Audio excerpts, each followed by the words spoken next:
कि एक बार पांडवों ने अश्वमेध, एक बार आवर्त महोत्सव रखा और एक यज्ञ रखा। उस यज्ञ का नियम था, पहले जो यज्ञ होते थे उन यज्ञ का नियम था, यज्ञ में घंटा लगता था। वो यज्ञ की जैसी पूर्णाहुति होती थी तो यज्ञ का घंटा अपने आप बज जाता था, अपने आप बजता था, उसे बजाता कोई नहीं था, अपने आप बजता।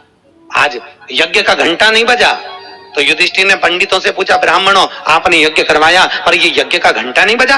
ब्राह्मणों ने कहा हमने तो यज्ञ अच्छा करवाया पर घंटा क्यों नहीं बजा, समझ में नहीं आया। तब इतने में ब्राह्मणों में से एक ब्राह्मण यज्ञाचार्य ने कहा, मुझे लगता है यज्ञ दो तरह का होता है, एक यज्ञ जो अग्नि में साकल्य दी जाती है तो अग्नि देवता प्रसन्न होते हैं, और दूसरा यज्ञ वो कि भंडारा किया जाए और लोगों के मुंह में भोजन दिया जाए, वो यज्ञ भी प्रबल होता है। महाराज हमको लगता है यहाँ दोनों यज्ञ हुए, एक यज्ञ आहुतियों का, एक यज्ञ भंडारे का। मुझे लगता है भंडारे में कोई भूखा रह गया है, कोई भूखा है। अब भूखे व्यक्ति को ढूंढो। पांडव गए और पांडव जाकर जरा पता करो कि भूखा कौन है अपने नगर में, यज्ञ का घंटा बजेगा। जाकर देखा तो एक कुटिया में एक संत बैठे हुए थे। बाबा आपने भोजन किया है? नहीं। आपने भोजन नहीं किया? नहीं। क्यों नहीं किया? मैं काहे को भोजन करूं, भंडारा हो रहा, चलो भोजन करो। नहीं नहीं मैं नहीं करता। भंडारे में भोजन नहीं करोगे? नहीं। क्यों नहीं करोगे?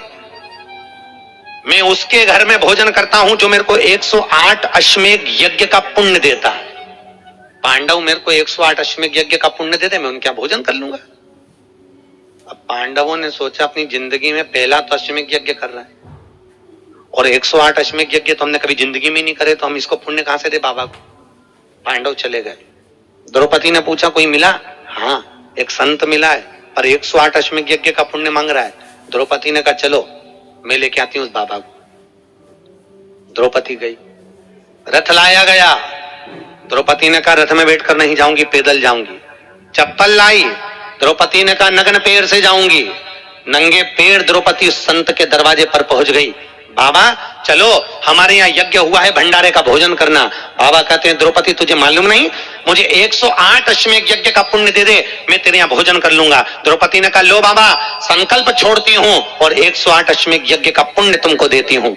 संत ने कहा द्रौपदी तेरे पति ने तो कभी पूरे यज्ञ नहीं करे, तूने कब कर लिए? द्रौपदी बोली बाबा मैंने सुना है मेरे कृष्ण के मुख से, जब कोई व्यक्ति अपने घर से निकलकर किसी संत के दरवाजे पर, किसी कथा के पंडाल में, किसी मंदिर पर, किसी तीर्थ में पैदल पैदल जाता है, जितने कदम चलकर जाता है उतने अश्वमेध यज्ञ वो अपने जीवन के कर लेता है महाराज, उतने अश्वमेध यज्ञ वो अपने जीवन के करता है। और द्रौपदी ने कहा बाबा मैं तुम्हारे दरवाजे पर चलकर आई हूं, 18,000 कदम मैं चलकर तेरे दरवाजे पर पहुंची हूं, उसमें से 108 अश्वमेध यज्ञ तुमको देती हूं।